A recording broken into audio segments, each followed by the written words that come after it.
Ohne PAFAs könnten Patentanwälte eigentlich kaum arbeiten.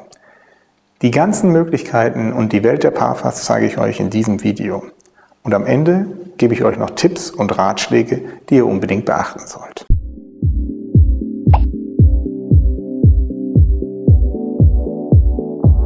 Den Begriff PAFA kennen nur sehr wenige Leute. Eigentlich nur die Leute, die auch wirklich in dem Berufsfeld der Patente tätig sind. PAFA steht für nichts anderes als Patentanwaltsfachangestellte. Das ist vergleichbar zu dem Begriff Reno, der für Rechtsanwalts- und Notarfachangestellte steht und die den Rechtsanwälten und Notaren bei ihrer täglichen Arbeit helfen.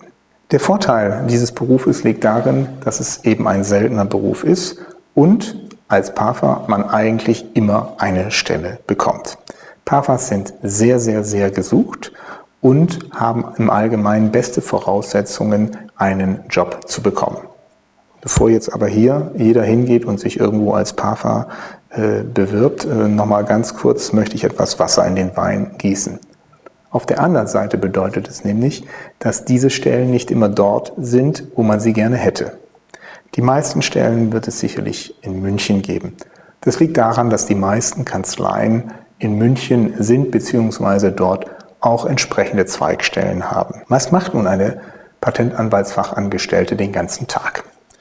Eins vorweg, Kaffee kochen, ganz selten. Dafür sind eigentlich solche Damen und Herren viel zu wichtig für Unternehmen.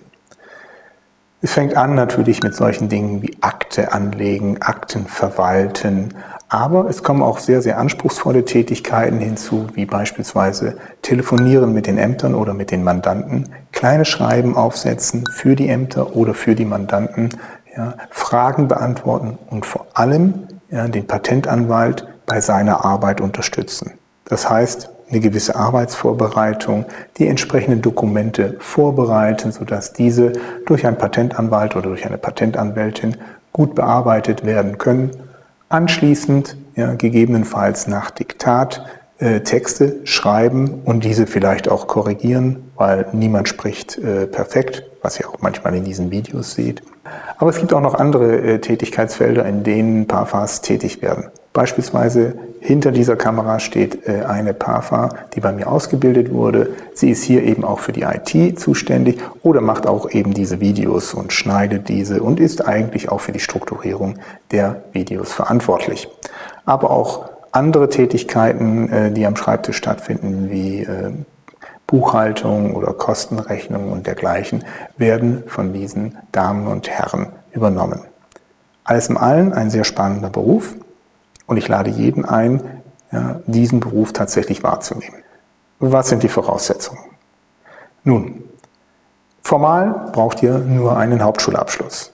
Aber ich denke, dass man mit einem Hauptschulabschluss im Allgemeinen eigentlich keine Chance hat, diesen Beruf zu erlernen, weil es wird kaum jemand euch anstellen. Sehr gut ist, wenn man ein Abitur hat. Und, das ist das Allerwichtigste, zumindest bei uns, ihr müsst Sprachenkenntnisse haben. Als Patentanwälte haben wir es weltweit mit Patenten zu tun. Die Sprache, die wir dafür verwenden, ist im Allgemeinen Englisch. Also wenn ihr besonders gut in Englisch seid, besonders gute Deutschkenntnisse habt, dann seid ihr sehr, sehr gut vorbereitet für diesen Beruf. Wenn ihr Spaß am Sprachen habt, auch Russisch oder Spanisch, und je nachdem, wie die Mandantenstruktur der einzelnen Kanzleien ist, könnt ihr euch auch mit diesen Sprachen einbringen.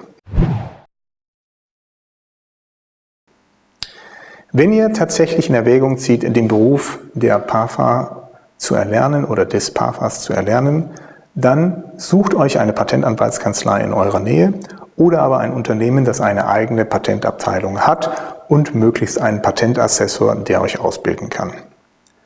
Eure Chancen verbessert ihr deutlich dadurch, dass ihr hervorragende Englischkenntnisse nachweist. Also wer mal ein Auslandsjahr verbracht hat in einem der englischsprachigen Länder oder aber wer sich in den Ferien in Malta vielleicht einen Sprachkurs gegönnt hat und ich sage mal ein C1-Zertifikat hat sicherlich sehr, sehr gute Chancen, in diesem Beruf Fuß zu fassen. Bewerbt euch, das ist sicherlich ein ganz spannender Beruf, der auch lebenslang Freude macht. Ich hoffe, diese Einführung in den Beruf des Patentanwaltsfachangestellten hat euch gefallen.